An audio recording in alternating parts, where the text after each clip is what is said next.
and welcome back to the Multi-Radio Pod with Bella Harlin. I'm Bella, and today I'll be talking about Season 6 of Miraculous Ladybud. I have 3 key points I want to talk about the episode that just came out today for me anyway. Episode 3, I believe. So the first thing I want to talk about is new character. It seems like we have a new character, and it's obvious she's been here. Flyers like that. Seems like she's been friends with Adrian for a little bit or something like that, because it seems like Marinette is really trying. Then this Marinette, I think Marinette can take this chill pill and not assume everything. This new character, she is very pretty.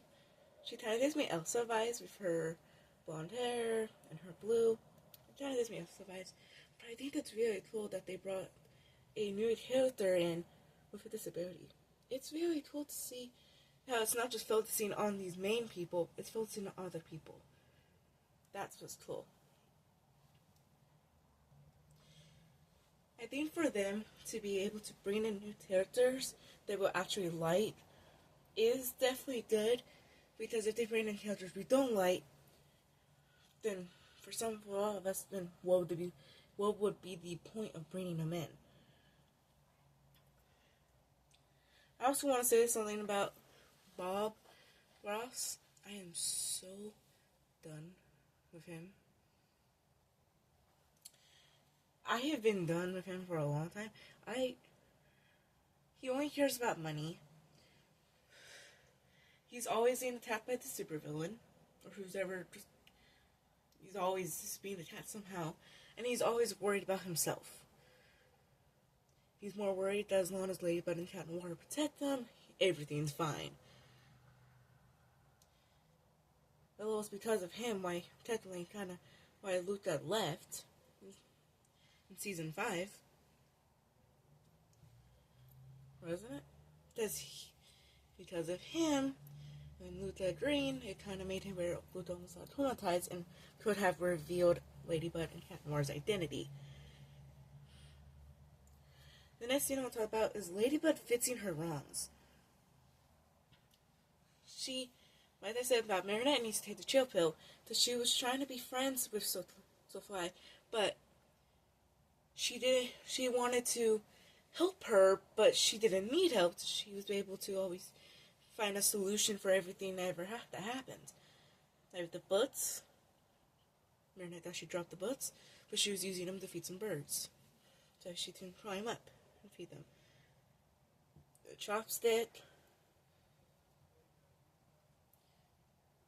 She was able to use what she had, the things in her hair. I can't think of them. Are they chopsticks? I can't think of their name right now. The string on the heart. She fits that too. Marinette's just trying to help, but she definitely just needed to talk to her. And if she'd been able to talk to Adrian would have been able to tell her that she just wanted to meet and maybe they can become friends. I think the bathroom scene was funny because she was talking to herself, but Marinette thought she was talking to her, so she was a little bit afraid. That was the funny part. But when Ladybud came, which did kind of cause a traumatization a little bit, I noticed Ladybud has done that before on accident. She thought she acted like there was a traumatization. She came, but then that's when she realized her Sophia is what she wanted, a little bit behind her, what she was saying.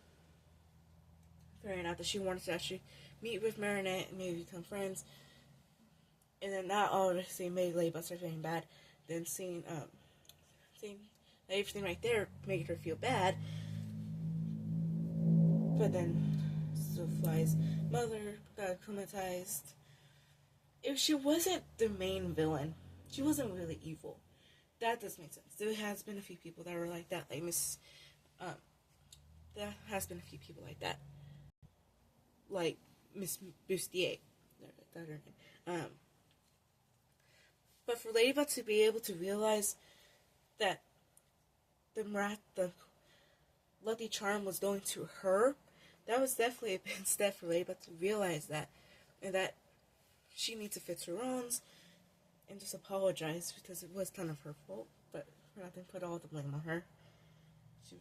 She didn't know that she wouldn't talk. So I definitely think her being able to realize that she had made that mistake and fixed it was definitely a big step for Ladybug. And look, now Marinette and her seem to maybe be friends, which is cool because I think Sophia is definitely a cool character. So yeah, I wait to see if we have more episodes with her. I hope she's not come out to try to be a villain. No, she doesn't seem like that. But speaking of villain, Lila's new power, as we've seen, since we know Lila's new Hawk Moth Monarch, whatever, we've seen her, like, blow something. I don't know, butterflies or powder or something, and it was shooting out of the villain. I can't think of her name right now. The villain's, like, glasses. Anti-Kumas? I think that's what Ladybug called him. I'm like, when did she do that? Like, where does this come from? Like, how long has she been able to do that? I'm trying to figure that out. Just, if she has been, like, did she just discover she didn't do that? Just, wouldn't she have done it in the last episode? Is this her own power, or is she able to do that just because of how the powers that the Kumaten's victim had? Or can she just do that? What other secrets are we going to have for her?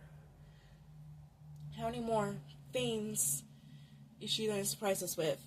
We've seen at the end of the episode, Lila is everywhere, and we still haven't seen her face yet. For some reason, we're still hiding that.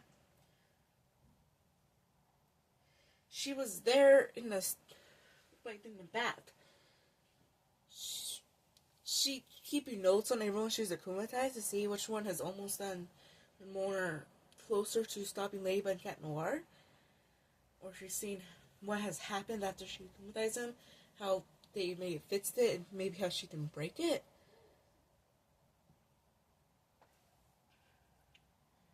Lila has definitely become one of the biggest mysteries in the show, for me anyway. Just like, I hate her, but her being on here and becoming the main villain, I don't know what season it was, but I kind of figured she kind of became the main villain. I think it was season 5, I was like, oh yeah, she's definitely going to be the main villain. Actually, I think I knew it season 5.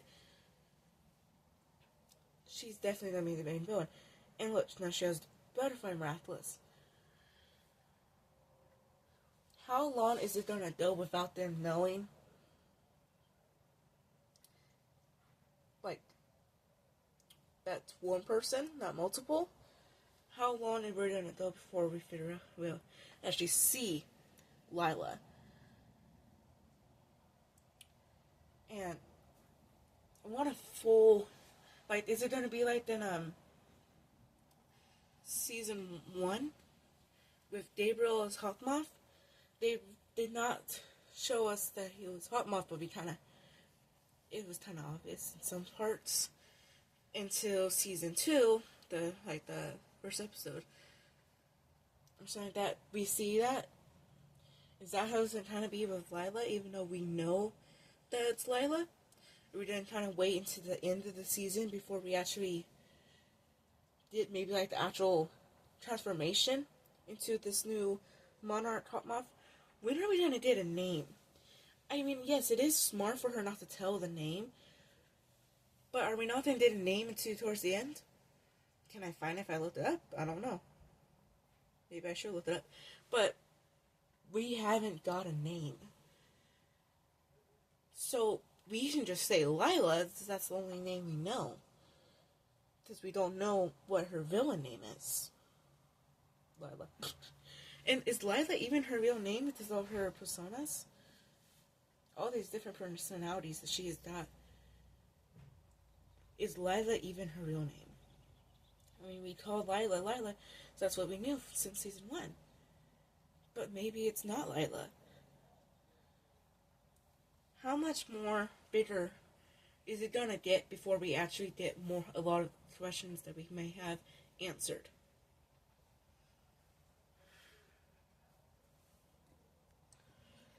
Anyway, I know this is kind of more like the shorter podcast episode compared to my other episodes, but those were the main points I wanted to talk about with this episode, and right now I cannot think of anything, even though I had just watched it less than an hour ago, 30 minutes ago maybe.